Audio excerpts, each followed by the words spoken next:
Let's look right into the camera if you would. Okay. Are you on a close-up or Live stream? on a single? Awesome. Senator Franken, thank you for being here today. Tell us about net neutrality, what it means to you.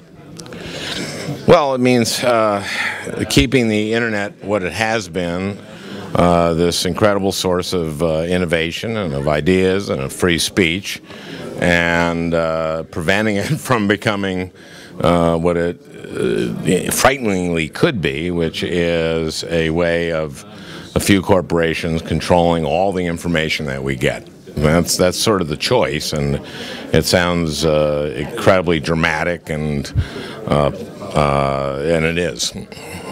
Would a Verizon Google merger be that watershed moment where we could take things in the wrong direction? Verizon and Google aren't actually talking necessarily about merging. They've just we're talking about rules for the internet, which were unacceptable to me with their agreement.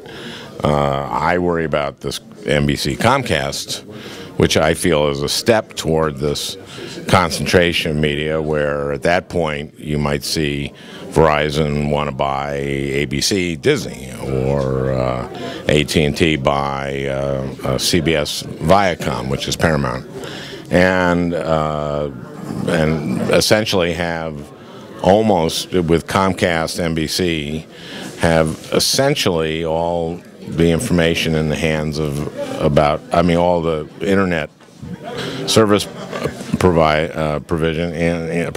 in the hands of about 4 or 5 companies, and whose interests are all aligned. And then if you, at that point, say, if they are able to say, we're not going to have net neutrality, we're going to be able to have a premium lane for delivering information faster, they can choose the information that they want you to receive. And again, these are corporations whose interests would be aligned, and it really would be the end of freedom of information as the way we know it. Right. Would it be a two-tiered system where my blog would be much slower than, say, Fox News? Yes. Yeah, I mean that's the fear, and that's what. And it's not like we're making this up. The CEOs of internet service providers have talked about this. Yeah. It's a business model. We'll just charge people for faster speed, and so right now your blog and Fox News are delivered at the same time, or their website delivered exactly at the same time, or if you get wireless, if you get your TV through the internet, which a lot of people do, and more people will be, your blog and Fox News is delivered at the same speed. Well, if they say, okay, Fox News can afford to deliver it faster than you and pay for that service to them, then your blog is slower, and so what you're going to see is them favoring their own content and the content of people who can pay them to go faster. You've been a leader in pushing for net neutrality since before your days in the Senate. I mean, why is this a big issue for you? I have seen the result in the industry I was in television, of this concentration, and which sort of worries me in terms of it leading inexorably to that scenario I suggested of if Comcast and NBC and Universal combine, then you're going to have this Verizon. So I've seen when the networks were able to, when FinCEN was rescinded. FinCEN were the financial syndication rules that prohibited networks from owning their own shows.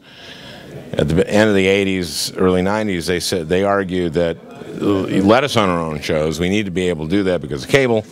But don't worry, we're not going to favor our own content. Right. And as soon as FinCEN was rescinded, that's exactly what they did, and it really hurt independent production. I mean, it killed it.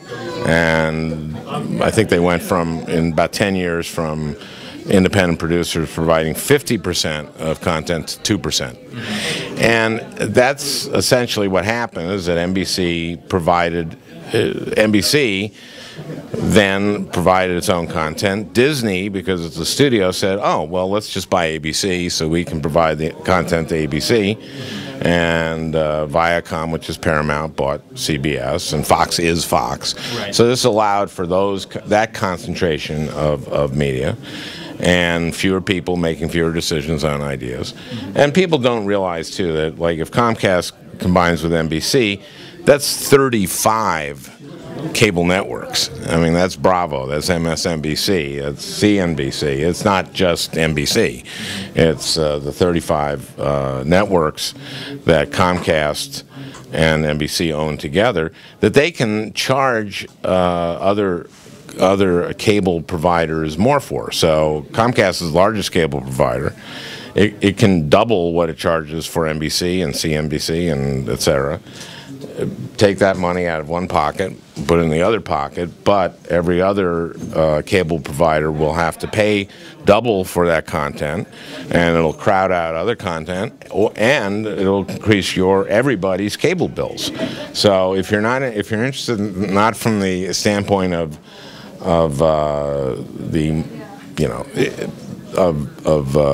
freedom of information, this is just going to make your cable bill go up. Another thing that we need to remember is that the internet has spawned an unbelievable amount of innovation, and if we don't keep it open and free the way it has been, it'll stifle that innovation. So YouTube was started in a garage in San Mateo, and if we didn't have net neutrality, that wouldn't have happened. So we seem to have a new FCC with new commissioners under President Obama, perhaps a new attitude. Is the political will there with the FCC and in Washington to keep net neutrality in a way that protects us? Certainly the commissioner has expressed an intense level of interest in solving this and in making sure that the internet stays open and stays free, and so I have a lot of confidence in him in that. Yeah. Last question: the format of these hearings here in Minneapolis, here at home. Talk about the format of these hearings and how democratic it could be. I don't know. I don't know what the format is tonight. I just got here and I haven't discussed what it is. I saw a little rundown. It seems like there's a place for audience members to ask questions of the commissioners and of the other folks here.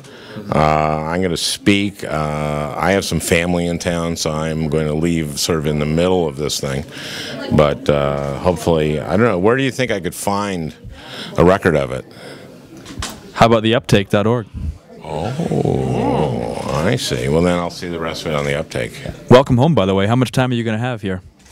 I just came in from out of state. I did something in Illinois, a couple things. And I'll be here for a while. Then I go to do a couple events in Ohio, and then I come back. And then I'm around the state pretty much the whole break after that, and then at the state fair, which I'm there for the whole state fair. I'm not necessarily all the time at my booth, but I'll be at the state fair. What are you most looking forward to at the state fair? Corn. I love the corn. I also love the pork chops. We have a booth that smoking or barbecuing or grilling or something, pork chops, so close to our booth that it's crazy. And I eat a couple pork chops every day, and then the first thing I do is get the corn. So it's the corn and the pork chops, and then also the fact that what's great about the state fairs is as a public servant, I don't have to go around Minnesota. Minnesota just comes to me. Yeah. So I have a booth there, and there's Minnesota. The whole state comes there, so I don't have to travel. I just go there, eat corn and pork, and then go home at the end of the night. Well, bon appetit. Thank you. Thank you for preparing the UpTake. You bet. I'm new to the state, actually, so I can't wait for the pork chops and the corn and the state fair. The Wall-Anna stick It was really good, yeah. Don't get the stick on the stick. Yeah, not the stick on the stick. Yeah, it's terrible. We'll see you there. Thank you. Thanks, Senator. This guy is from Time Magazine. He's All right. stuff here. Hi, Justin. Okay on the sound?